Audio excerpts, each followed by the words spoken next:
Con Vixen sent me these buffing wheels in exchange for a review. So I'm going to show you what's included, and we're going to put them to the test. So these are the ones that you would put on your angle grinder or something like that. And I've got it arranged from the hardest to the softest material. And this is actually a very soft one right here.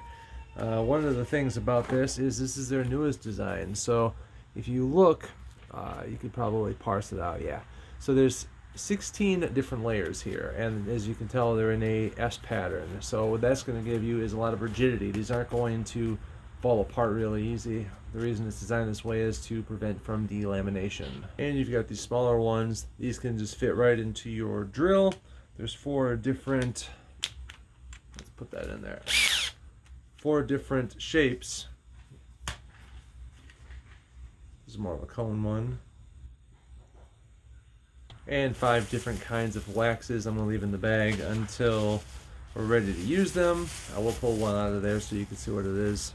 You're going to pretty much run the wheel on this, take a little bit off, and then that's going to help, well, the waxing process. I'm going to go ahead and put this one on the angle grinder right near.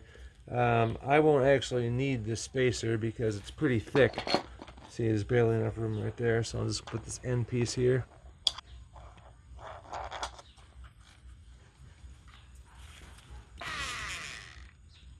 Now, as much as I was planning on doing this for the cars, I thought, oh, well, I've got chrome, and I was mistaken.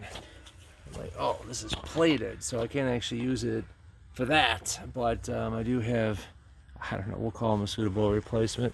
This is one of those putty deals, the edge, the corner thing for the, what do you call it, for the drywall. It's the same kind of metal that you would have for a lot of the applications you would use this with, so it's a good test sample. You can see there's a lot of scratches on this thing, so we're going to see if we could buff some of those out. And I've just got a cheap production line set up of just a vise so I can put it in there, and we'll see how this works. So since this is going to be the most coarse one, I'm going to go ahead and use this light brown, and then I'm just going to, it's going to be kind of loud, so I won't be able to do that. But I'm gonna let this spin for a little bit and put a little bit on there, and then I'll start get going.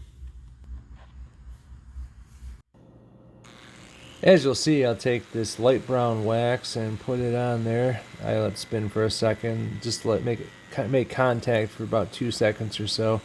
And actually, this is the thing that makes it possible to do the polishing in the first place. Think of it as like little small particles that the brush by itself isn't going to polish, but when you put it on there, it's like a very, very fine grit that kind of gets and helps you level out those imperfections.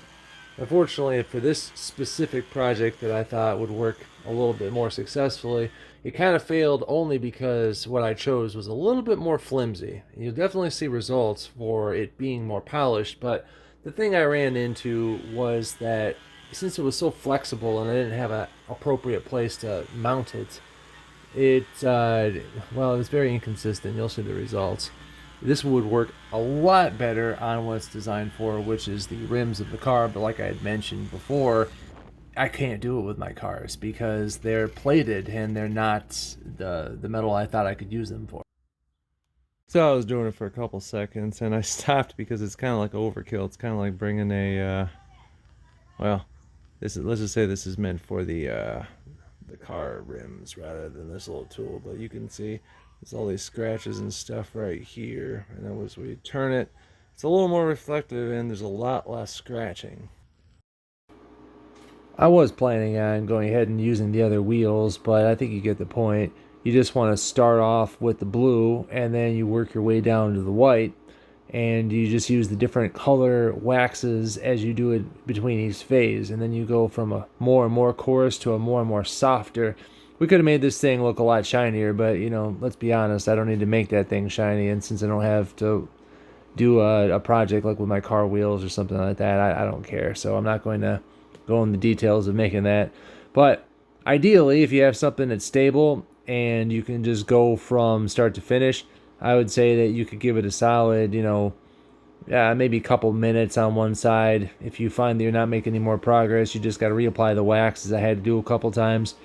But then after that, you'll notice dramatic amounts, especially with the first one. And then when you slowly work your way down, it's just going to be a little more nuance.